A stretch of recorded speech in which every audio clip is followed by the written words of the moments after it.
Recorded. So good morning, everybody. My name is Virginia Bond. I am an ISS Integration of Technology Training Specialist. I've met most of you before, so we know that you are here. I'm going to stop sharing for just a minute. I am going to mute you all. I cannot do that from the other screen. I've seen a lot of you before in some of my sessions, and this is a Google Classroom 2 session that we are going to work through. Again, feel free to use that side chat bar, and they will pop up while I am training, and I happen to be getting very, very good at seeing them. So if they pop up, I will be able to see them, and I will be able to grab that information. For the most part, I am seeing them when you come in, so to the best of my ability, in case you type them in there and I miss a few.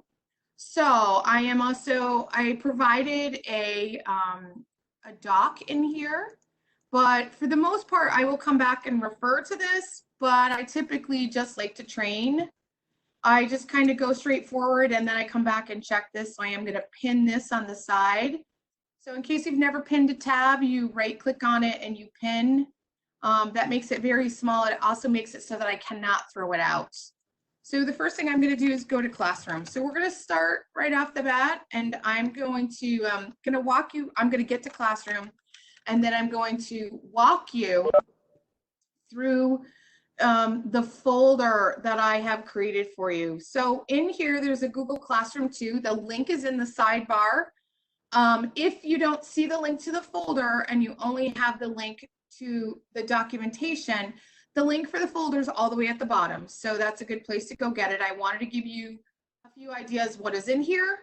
There is a beginning Google One classroom training. So those of you that took this training yesterday, I left it in its old format, so forgive me.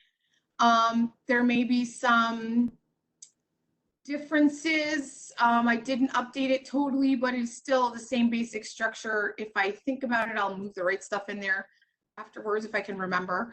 The next one is a Google and Gmail classroom issue. So what I'm seeing, getting a lot of questions on from teachers is like my students can't log in. So that has to do with a default account. And I'm going to show you what that looks like in about a minute. So I'm going to come back to this thought process, but this is a documentation in case you need to send something. You're getting a question from your students about, I can't log in, it's not working. That's probably what you'll need. You also have here a Google Classroom unofficial guide. This is from Jeremy Dudley. I haven't given permission to use this and share it. This is the unabridged version that he worked on, not the one that I have worked on as well. So I thank him very greatly for that. There's also a Google Classroom statement in here for my CRB friends who may be teaching in a different school and are having difficulties creating a Google Classroom. There is a statement down in here. Feel free to use this. If a district wishes to have an out-of-district employee, say all of our CRB friends offer Google Classroom classes to district students, the district should provide a district email to said employee. It's going to be really important because you cannot go across domains. I'm also going to explain that in just a minute. So I'm going to go out and you'll see that I started to open a Google Classroom. No, I didn't. I thought about it and then I didn't go there. So I'm going to go to classroom.google.com. So I am way more of a type it in kind of girl, not a go to the waffle, because if I have to go to the waffle, it means I have to click and type in Google, and then I have to go to the waffle, and then I have to click on Classroom, and that's 3 steps, whereas I can take 2 of the steps out and just do 1. So I am much more of a type it in kind of girl.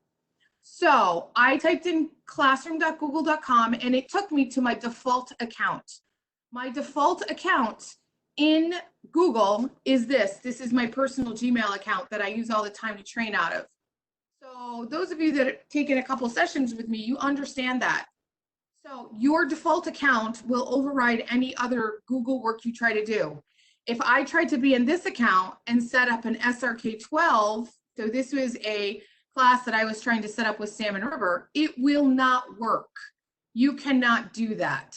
So it's very important that you not try to do that. So one of the things is that you can only be in the domain. So NARIC.org is a domain, Saranac.org is a domain, aloneschools.org is a domain. You have to make your Google Classroom in there, and then you have to log in with that account. Some accounts will not allow you to toggle back and forth between multiples. So when you look here, I have multiple accounts set up, right? I have 1, 2, 3, 4. These are 4 that I use all the time. I cannot necessarily toggle back and forth between them. That has to do with what the settings are set by your Google admin. So I can do that. I have permission. I am the queen of Google. That's why. I'm just kidding. That is just a joke. I am now going to my NARIC account because this is where I want to do my work. So the first thing that I have on here, which is not what I wanted, the first thing I have on here is really about archiving old classes. So do I want to archive old classes? So this came up yesterday in a question, and Lonnie, you were the one who asked this. Should I delete an old class or should I just archive it? Quite honestly, you never want to delete a class. I think they actually took away your ability to do that. You can go in and I can delete classes because I know all the steps to go do it, but it's not really an option. So these 3 dots, so the ... whatever you call them, the snowman, lighthouse, the traffic lights, whatever your name for that is, I call it the ... I can click on that, and then I have options. I can move the class, so I can move it to a different place. I could edit it. I could make a copy of it. That's really great if you want to do something later and wanted to add another piece in. I could copy it, or I could archive it. This is my solution. I want to archive it. Okay, that means it's going to be, it says you and your students won't be able to make changes. You can view this class in archived classes in the classroom menu. All class files will remain in Google Drive. Yep, I definitely want to archive. So that's what I want to do. I want to push it to the archive. So you can see it's not here. So what is archive? Just like your email, archive is when you put it over into like a filing cabinet around the corner out of the room. It's still here. I still have access to it. It's just not right in front of my face. So it's very important that we definitely use that function. And we are going to come back to it in a little bit because it's going to be a piece that I use to make sure I can get posts. So I am going to click into this class right here. This is a class I'm going to use. This is the instructional team. So I have basically gone through all these pieces right here. I have gone through the pieces that are the layout. For those of you that are just coming in, if you could please make sure that you sign into the chat. That's the only way you will get attendance, that I will mark you as being here. And if you could please put your name and where you're from, that would be great. Thank you. So let's kind of walk through this process. So we know that these are all my pieces. These are my classes. This is the stuff I have. This is the name of my class. This is the stream. This is where the announcements go.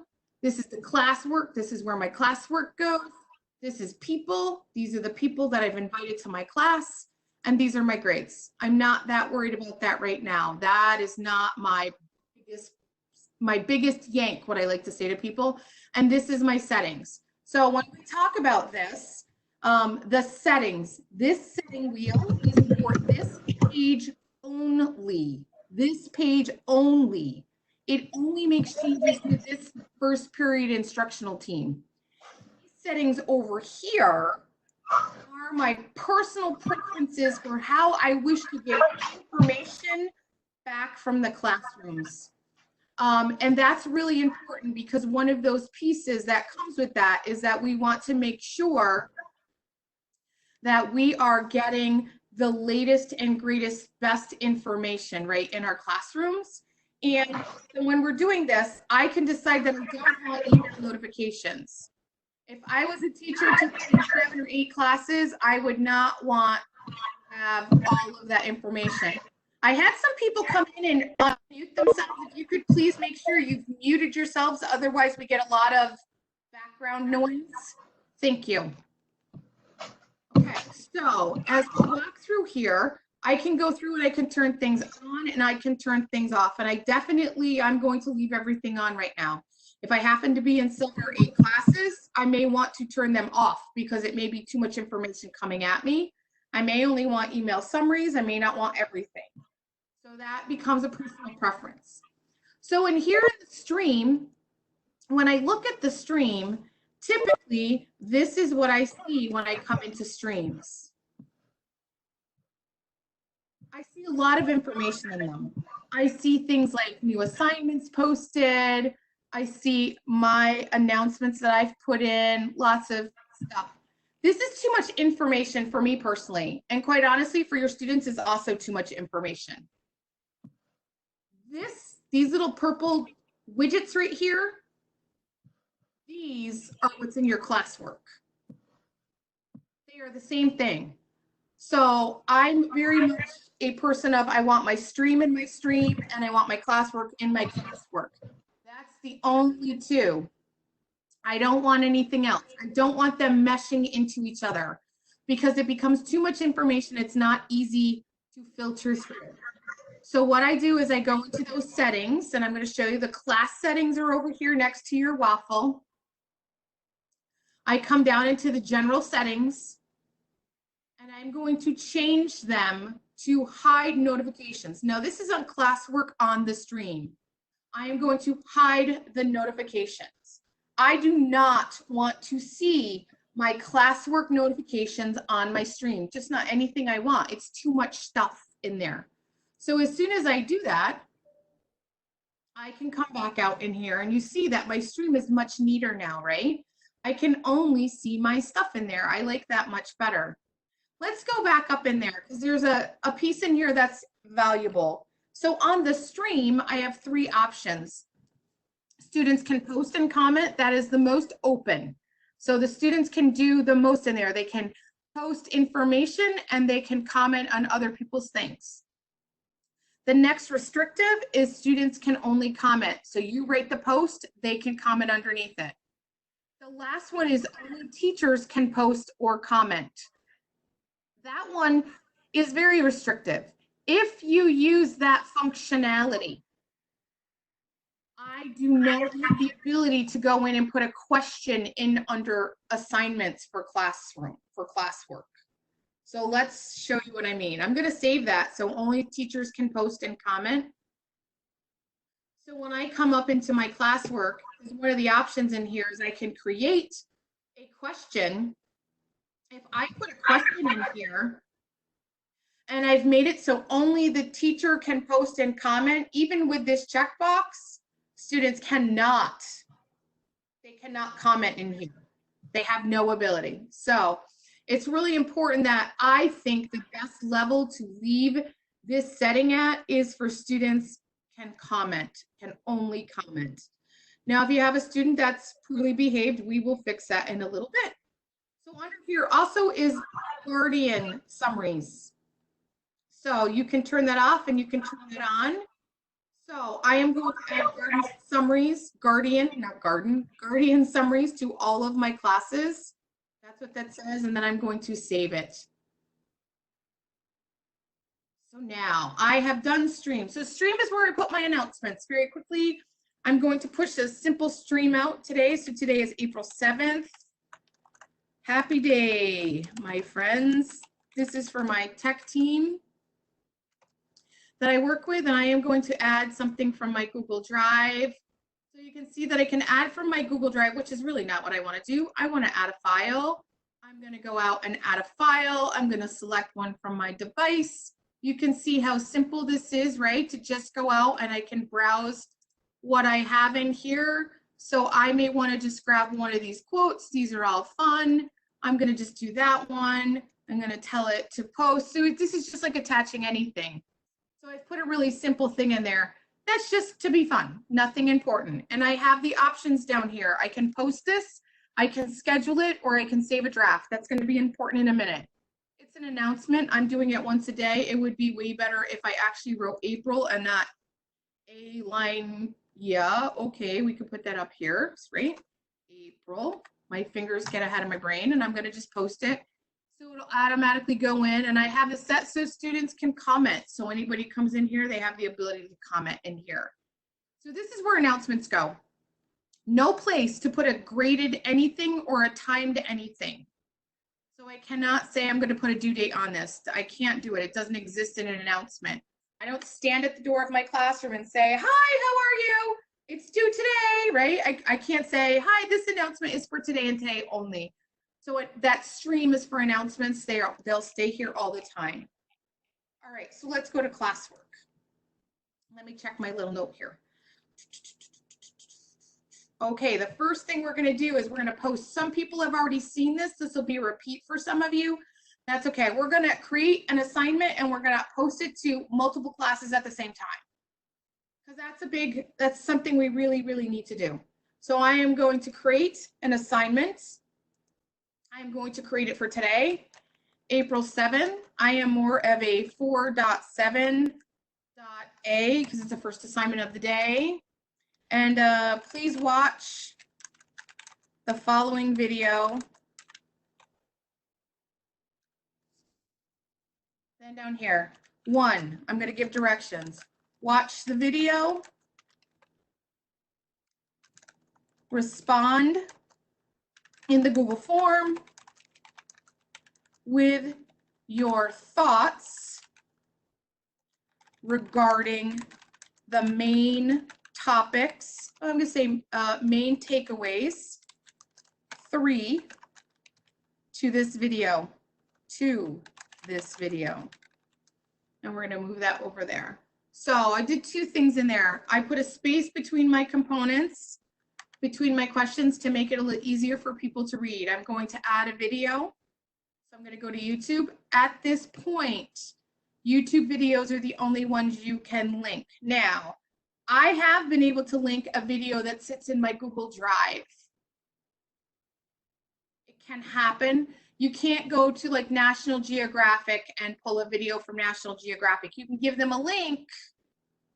So that would be a little different, but you can't add a video into the video component. So let me show you what I mean. I could go in here and add a link to the National Geographic video. Students would go off-site to be able to watch it and then would have to come back. When I add a YouTube video, they stay right in my classroom. So I'm going to do a TED Talk. And let's see what happens. I should get a whole pile. That's a good one. How to not take things personally. Seems like a pretty good one for today. I'm going to create that. So I now have the video done. Now I need to make this thoughts. Sometimes I read quickly. I'm going to create a Google form because I need to create one in here. The process used to be that if you were going to give students an assignment, you had to have it pre-created before you could attach it. Google has changed that and understand that some of us want to make it while we're there. So that's what I'm going to do. I'm going to make it while I'm here. So this is going to be a TED Talk takeaway. I'm going to name it the same thing. Here's my thing. After watching the TED Talk, what are your 3 takeaways? So I am not going to put these as 3 different things. I am going to make it required. I'm going to make it a paragraph. I'm going to come up into my settings very, very quickly. This is a simple thing. I am going to collect emails from my students so I know who did it. I'm going to save it. It's not a quiz. I'm all done, right? It's all set to go. Okay, I'm going to close this and it's going to load right in here. This untitled form will go away. I promise. It really does. It just seems to take time. So the whole process of what we're really doing is signing this to more than one class at a time. I made the video. I made the video. No, I didn't. I made the assignment. I put the video in. I made a form. So I created a form right there. I can create a form, a doc, a slides, a sheet, anything I need. Now I'm going to come over here into this section right here, and I am going to push it to my classrooms. And quite honestly, it's not giving me that option. I broke it. Won't be the first time, won't be the last. So I think it's because I took out my classrooms. I think I only left myself one classroom to teach in. That might be why. I'm going to check and make sure. Let's see. I did. I only left myself one classroom, so I can't push it to multiple classes. So it's okay. I'm going to push this assignment through, and then I'm going to go get that class like archived. Okay. So I'm going to push it to my students' due dates. I am not a huge proponent of due dates right now. And if I was going to give a due date, I'd actually, if I wanted it this Friday, I might actually push it an extra week. We have to be very cognizant of our students' ability to use the internet in their houses right now. Due dates are not as important as getting the work done. So just remember, we have multiple people on Wi-Fi. That's not great, if any. So just be a little, just be a little lenient with some of your deadlines. Procrastinators are still going to be procrastinators. That's not going to change anything. Those kids aren't going to do it. You may need to prod them a little more, but I will put a due date on this. I'm going to push it out for a week. I'm not going to put a time on it. I am going to give it a topic. So this is a daily assignment because I put a date on it. It's a daily assignment, and I'm going to assign. So what I wanted to do is I wanted to do an assignment to 2 classes. I can't do that right now, right? So I have to unarchive a class. What if I needed to? What if I was a jerk, like I just was, and I archived my class by accident? Well, that was dumb. I can unarchive it. Here's my dots. They have lines through them. See how they all have lines through? So I have lots of them, right? They all have lines through them. So I can restore. Yep, I want to restore. Maybe I'll restore a couple of them while I'm in here. Here's another one. I'll restore this one. Awesome. Restore that one. Let's find another one. All the class. Here's another one. I'll restore that one. Restore. Perfect. So I've restored a whole pile now. So when I go back out to my classes and I come here, look at all the classes I have. So I'm going to move this one back into the first position. I'm going to move this one at the end. This is the actual class I'm in. So you can see that I put all these classes back. All right, so now what I want to do is I want to push an assignment out to one class. So here we go. We're going to try this again. Take 2. See, even I make mistakes now and then. I'm going to create a simple one this time. I'm going to create just another assignment. It's going to be 4.7.b because it's the second thing I did today. So a naming convention will help your students find work. So don't just call it Monday's assignment. That is a terrible name. You're the people that make things that are like untitled. Please, you leave your documents as untitled, or they say math. And I'm like, bang head here. Use a naming convention. It will make your life easier. It doesn't matter if you use this or if you use Monday the 7th or Monday 4/7. So you can push it, Jacques. It was just my mistake because I didn't have 2 classes. So I'm going to create, I'm going to call it daily assignment 2. Now let's make it fun. I don't know. Fill out this chart. I don't know. I'm trying to come up with something easy. I'm going to add a chart in here. Pretend that there are great directions in here. Okay, great directions. They are great directions. Yeah, they're great directions when I'm typing and they don't go in. Blah, blah, great directions, right? Directions are never optional. Your students don't know what to do. They are never optional, ever, ever, ever. Always put them in. So I'm going to have student fill out a chart. Let's see. What do I have in here that's very chart-like? Maybe I do, maybe I don't. Maybe I have nothing. I don't know. I must have a chart. I'm going to find a chart. I'm going to upload it in there so the students can, this is fine. We're going to put that in. We're just going to have them go in. They're going to fill it out. So they can view it, they can edit it, or they can make a copy. I'm going to let them all edit it. I'm going to come back to that in a minute. So here we go. 1 class, 2 class, 3 class, 4. I'm going to push it to all 4. Jacques, there you go. 1 assignment, push it to all 4.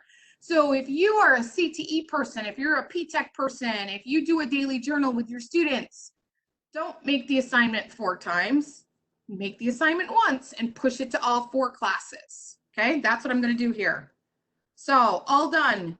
I'm going to have it due at the end of next week as well. So the chart needs to be filled out by next week. I'm going to be really nice and not give them a time. I am going to get a topic.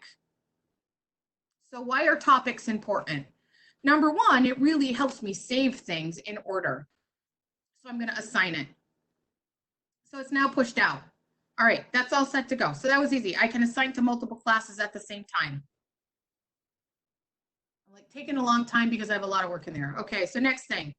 Let's do, if we use one Google form, I gotta go read that question again. Kate, I didn't read that fast enough. Woo! If we use Google Forms, you can't give them to one student, okay? It's a really good question. So think about it. With a Google form, if you gave one to every kid, how many Google Forms would you have? You'd have like 25 forms. That is not what we want. The whole purpose of a form is to have all the data go to one place, correct? With a doc, if you want students to do their own work, you'd give them all their own copies. So let's actually talk to that right now. I think that's a really good question. I'm going to come back out and share again. And I'm going to come back out into my document and I'm going to pop down in here. So understand the different ways to assign. So students can view. So students can view one document. All students can see this. So you can all read my attendance sheet, right? You can all view this. I'll let you all view it. Students can edit. I'd let you come in here and all 20, some of you would be able to come in and edit this and put your name in, yes, I was here. That's the other one.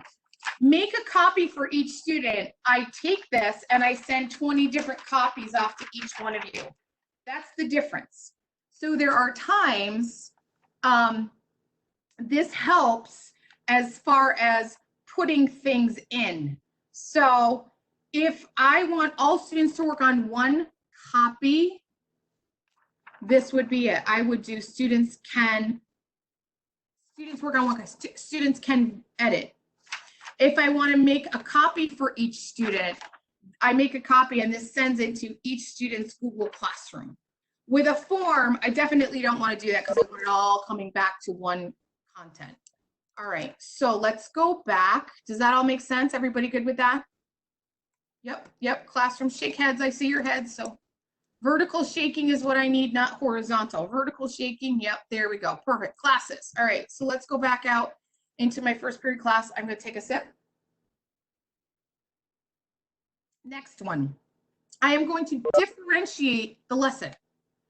So this is where it gets all wonky and kind of crazy. It really doesn't. It's not that hard. So I'm going to create an assignment.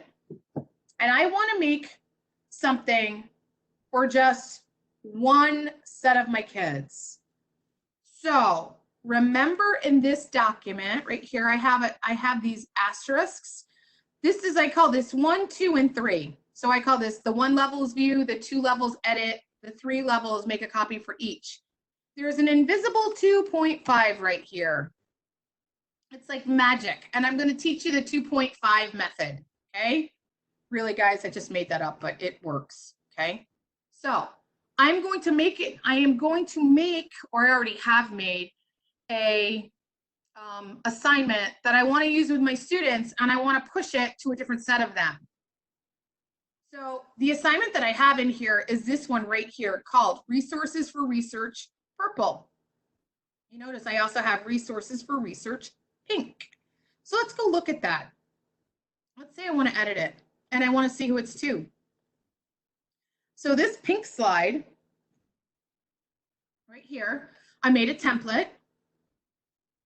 Because I made it, I always get to see what's going on in it.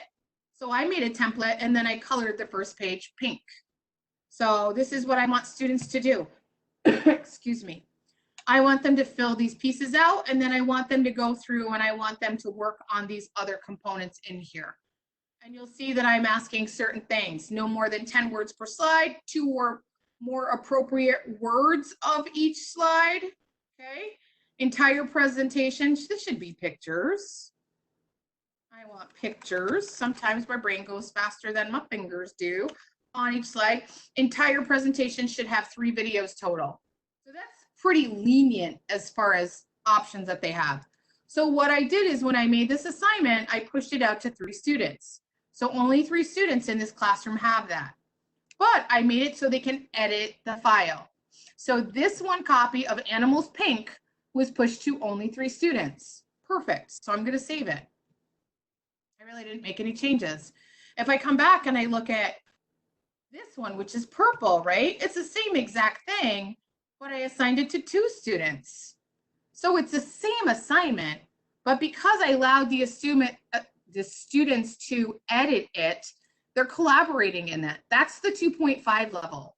So let's go do one. So I want to make an assignment, but I've already made it twice. So I am super lazy.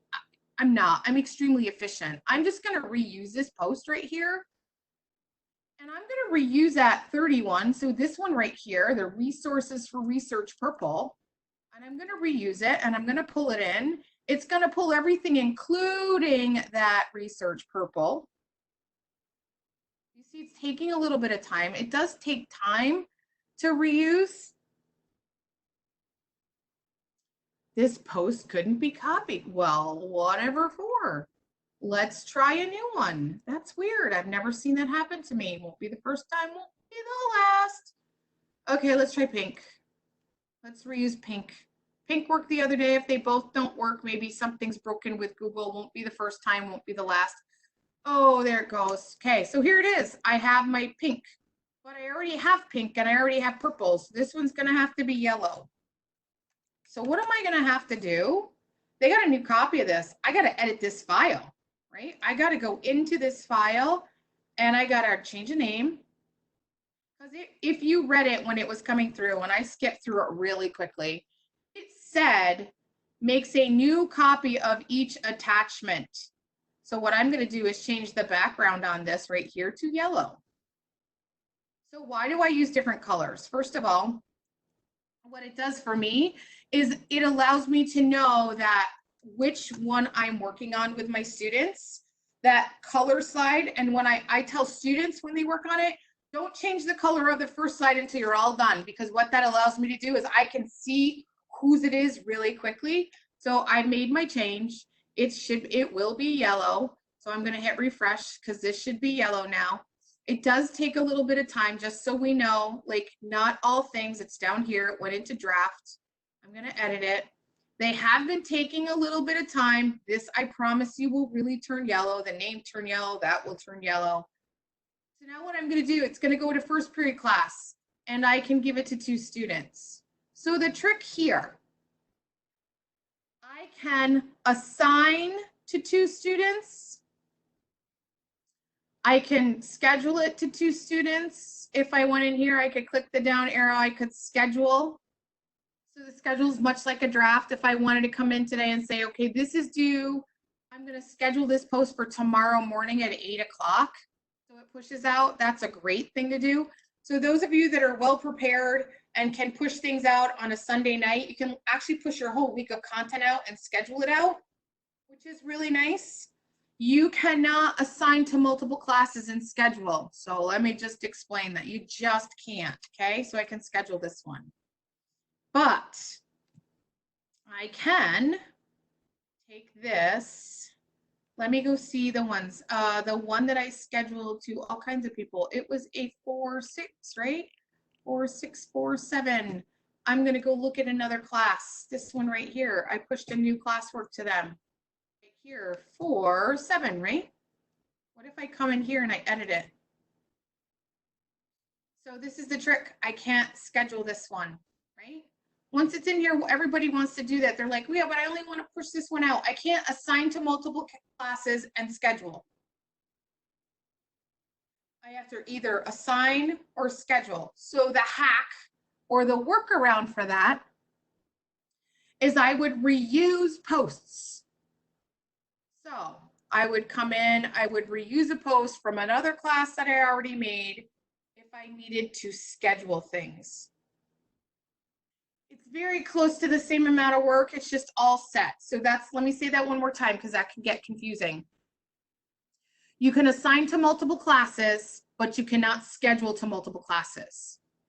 I can assign to multiple classes all at one fell swoop. If I wish to schedule, what I need to do is I need to create an assignment, and instead of creating a new one, I go down to the bottom and I reuse a post, and then I schedule it. So I can reuse a post that's already in there. So let's just grab one. I can reuse a post that's already in any class I want. So this is the class I'm in.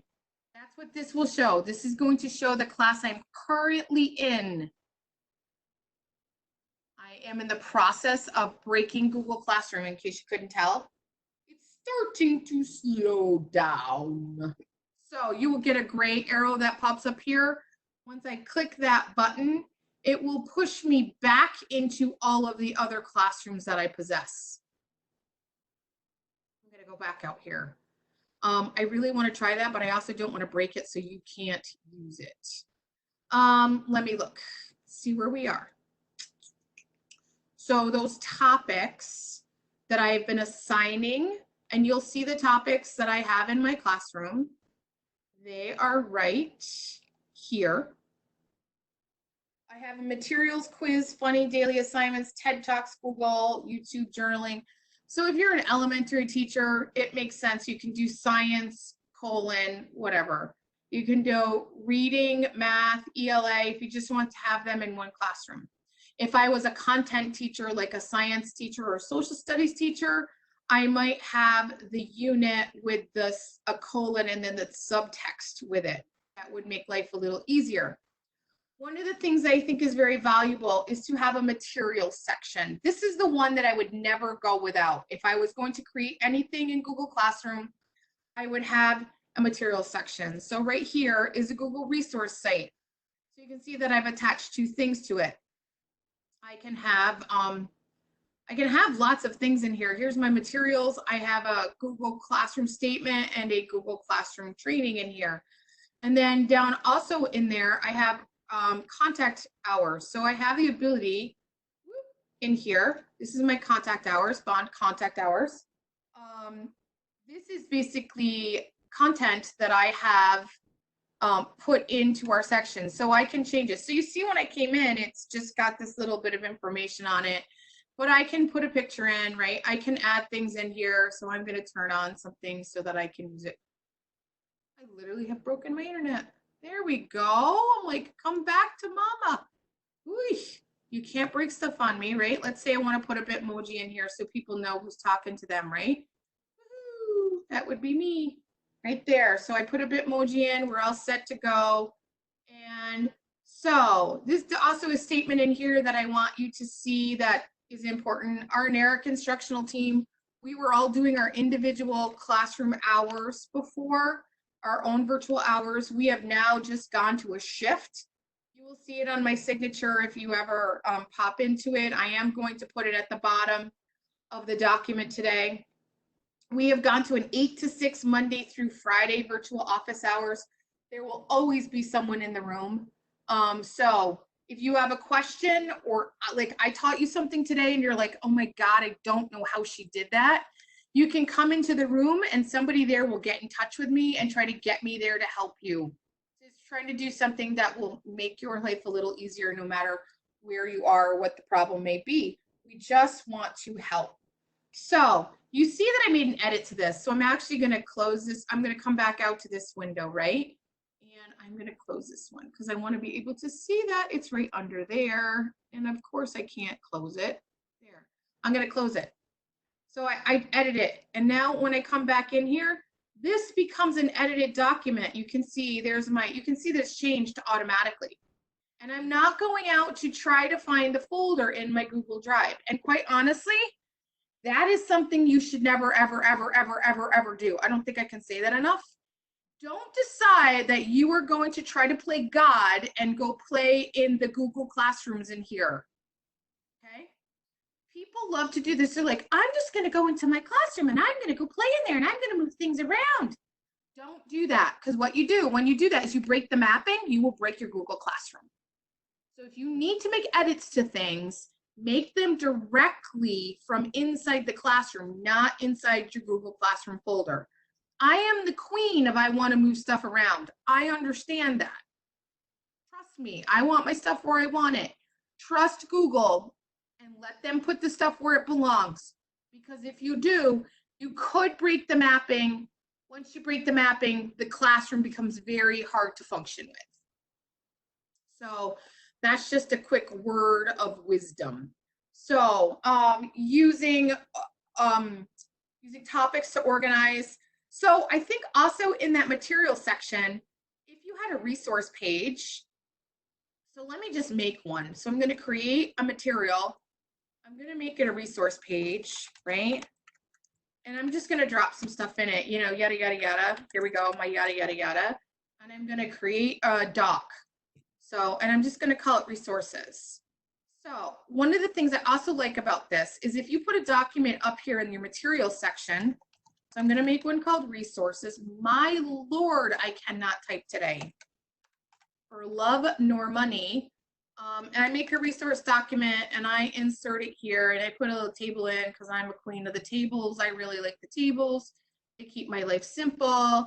And I decide like here, I'm going to just throw this in here, copy. So here's a copy of my my animal template. And I wanted to have, wow, I really can type, I promise, just not when anyone's watching. So here's my resource page. Really, really good. When I go in and do that, when I come into that idea, I now have this will update. Okay, I'm going to post this. So it's going to go, I forgot to put a topic on it. That was bad human. So I'm going to go back in and edit it because I want to put a topic on it. Duh. I want to put it materials. I'm going to save it. I want it to come into my materials section. So once I have it in there as materials section, I can come back into this and I can edit this and I can put links in here for my kids. So one of the things that we're finding with parents and students, if they've never really used Google Classroom before, they're overwhelmed with the amount of stuff that's coming at them. So I'm overwhelmed with the amount of stuff that comes at me. I'm a tech person. I can't imagine being a parent who has 3 or 4 kids. Okay, I can't imagine being a person with 2 kids who are both in school trying to get stuff from different people and it's all coming at them. Whereas a resource document would be really valuable. So you could put any links to any class you're going to do. So let's try, like if I put Embark Online in here, that would be a good one. So I'm thinking of you, Colleen. Embark Online, which is a website that students can use. It has it is Common Core based. It's all video based for those parents that are trying to teach Common Core standards. Okay, so that would be something. I'd find the link, I'd put it in there. There might just be some resources I put in here that can be very valuable, right? And I might just put a little note. Great Common Core math video examples, because that's really, really helpful, not only to you, but to other people. So a lot of people are tempted to go out and put them in the stream. They want to just drop them in here. That's all well and good. I'm not saying that's a bad thing, but you could drop it here and also say, I'm going to add this into the resource document under materials and classwork. Because then it keeps kind of a repository that this will get long after a while. You can see the more and more that get in here, the more and more it is harder to find things. So that's just a tip or trick. Also, within your stream, you can use this function called Control F, which is a find feature. So if I am looking for a resource, I don't even think I don't have anything in here. I'm going to say weekend because I think I can see the word weekend. Yes, I have the weird word, right? You can see that it's highlighted. So if I'm looking for something specific, I can tell my students how to find it using that find feature. So it's Control F on a Chromebook and a desktop and a laptop. It's Command F on an Apple device, okay? So just so you know that that's also a functionality that can be very great, can be very easy. Okay, let's go to people. So people is my last big one. And let's talk about what we see in here, okay? So I can have multiple teachers. Highly recommend that you have multiple teachers in your classroom, especially if it's the first time you're teaching. If you're a co-teacher or you're a special ed classroom, if you're a special ed teacher who pushes in, you should already be a co-teacher in a classroom. And that's valuable to know that you're in there. So the way to tell, because a lot of people are like, I don't know how to tell. This line here, this arrow up means you're a classroom teacher. This little picture means you're a student in the classroom. So that's a line up, means you're in the classroom, this means you're a student in the classroom. And there is definitely a difference with the functionality between them. All right. So I think that that's one thing, having a co-teacher. I co-teach in, I think 6 or 7 classrooms. I really don't. I'm really just there for technical assistance, because teachers are saying, well, this isn't working. I don't know what's right. And I'm like, well, you didn't share it the right way. And they're like, oh, okay. So it's just helpful for me to see what it looks like from their point of view. So the other thing down here is in students. So there's multiple ways to add students. If I go back out to the stream, this is how most people do it. They share the code to the kids. They'll email the code to the kids and they'll send it. I'm not a huge proponent of that.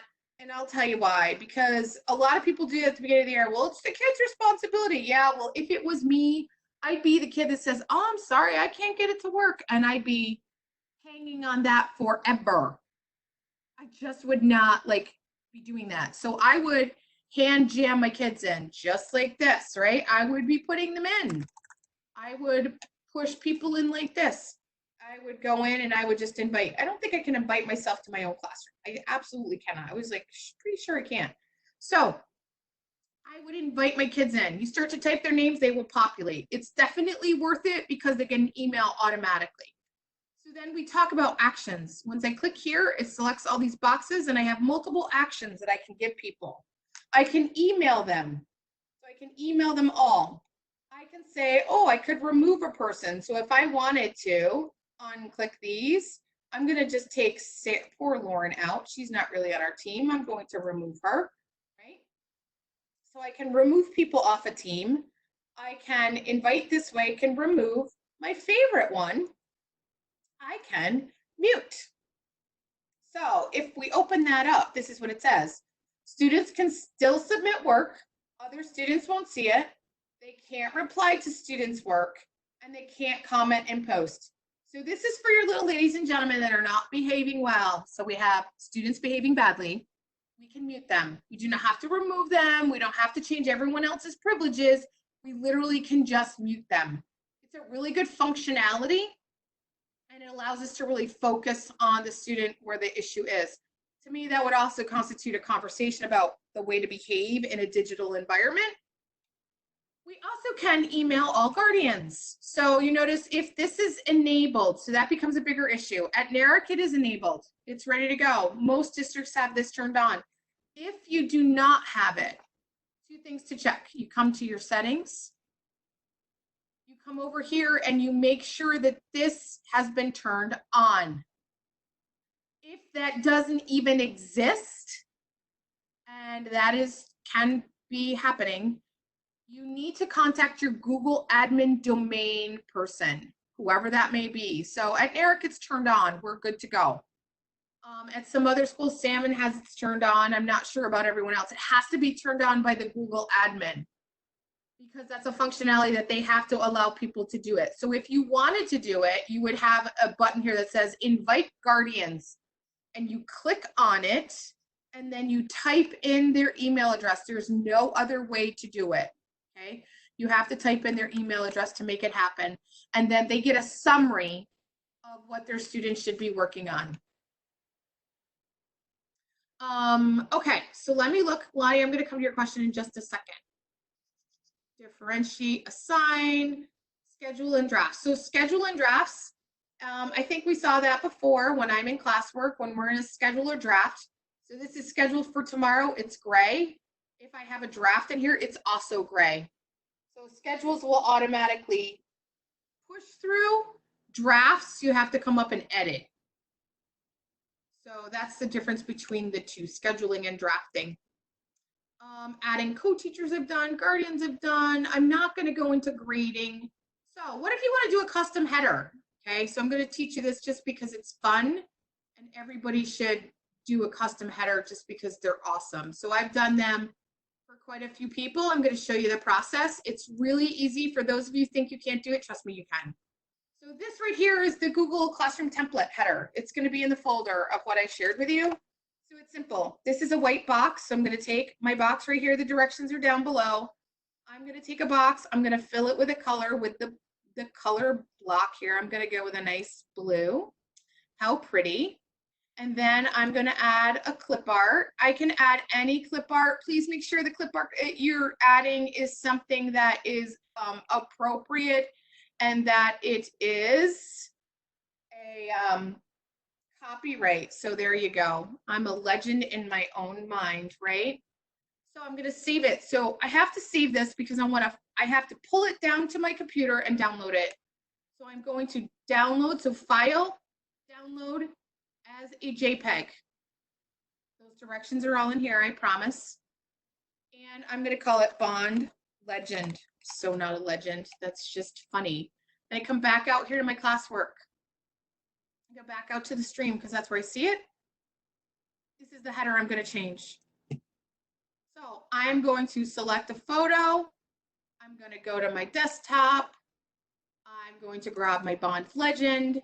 It's going to load, and all I'm going to do is change this so the sizes come just like this. It takes in the whole thing just like that. Select my class theme and ding, there it is. So it's really easy. It's fun. And it's a really good way, instead of if you have a lot of classes, it's a good way to kind of know what the different classes you have are. So you see that's really not hard to do. Copies, So if you have a lot of classes, this is a really nice example that I've seen out there. Colleen, this would be a good one for you. Early finishers, if you want to put some extra work in there, create a class just for your early finishers, put all your students in it, and just put some fun activities in there for them to do. So like you're bored and I don't have anything to do and it's not a simple thing to do. Okay, so let me pop back out. I'm going to stop sharing and now I'm going to really just look at some of the questions. So Lonnie, if you added yourself from a secondary email to your classroom, would you be able to host? No, you can't, because you can't have a personal account into a Google Classroom. They're only allowing people within the domain in the classroom. So no, you cannot. Okay. Other questions that are out here. So we have a few minutes. I am here to answer questions. I just want to make sure that you took the time to make sure your topic, your information is here, as in your name and where you teach is in the side chat bar. That's how I take attendance, just to make sure that I have everybody here. I saw a few people sneak in, and I want to make sure that I have everybody. So Kate asked, if we use Google Forms, we don't need to give a copy to each student. No, I answered that one. With forms, I asked students what period in. This helps with sorting and recording grades from my 5 classes. Absolutely. That would be one of the questions you put in there. It's a really good tip, Colleen. Yeah, because then when you come in, you can just sort by that column and they all fall in. So Tracy, I got everything in John's classes. Yes. One of everything. Yes, he's got you in as a student, as a teacher. So Tracy, that's probably why you probably have so much. And John left, so he asked when he can come back and watch this. They've been taking about 24 hours to populate the videos in WebEx because it's been used so much. So what I do is I just got my Google one yesterday. So you're welcome, Caitlin. The Google one came back yesterday, so I'm going to send that link out today. So it'll probably be sent out tomorrow to everyone. If you added, no, I did that one to Colleen and John. The admin tech person has to create a student account for us, right? Yes. And anything else? Anybody else have a question? So I'm going to stay here. If anybody wants to ask a direct question, I will just unmute you all now. So everyone's muted, so I get to hear all the dogs, the breathing, the cats, the children. Questions? I don't have a question. This is Tracy Smith, but I do want to say that, where am I? There am I. Okay. So I just want to let you know that Ben was super awesome. He totally helped me with a bunch of stuff. And nope, that's definitely not what I want you to see. Oh, Lordy. Okay, obviously, see, I don't know what I'm doing. So Ben is really great wherever Ben is. He's been a big help. And I just wanted to pass that along. Well, thank you very much. Okay. I'm gonna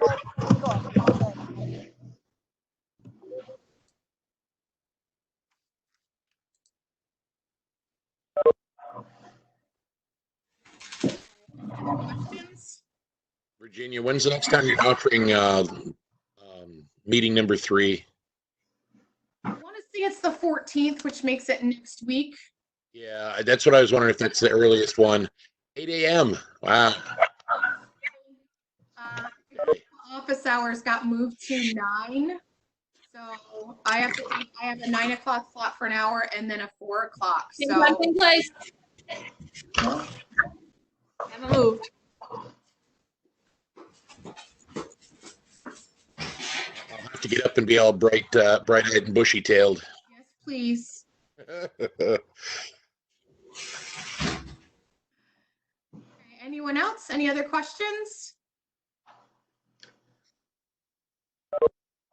Danielle, Elizabeth, did you finally get your audio to work? I did, yes, thank you. I had to restart Was my it your computer. headphones when you were pushing them in? You have to accept them as you come through, or was it just something else? I don't know. I had to restart my computer, so I joined on my phone and then rejoined on my computer. I saw you go out, come in, go out, come in. That's okay. You'll get the video, so that'll help. Yeah, this is perfect. Thank you so much. You're welcome. Do you have a question? Yeah. I think we're good. Danielle, Elizabeth. I know I had a McAllister walk in the room and I saw her come in and then I saw her walk out. And I don't know who it is. John Mayer. John Mayer. I assume Tracy and John must be from CRB. Okay, thank you. Take my. All right, I'm going to turn off my recording.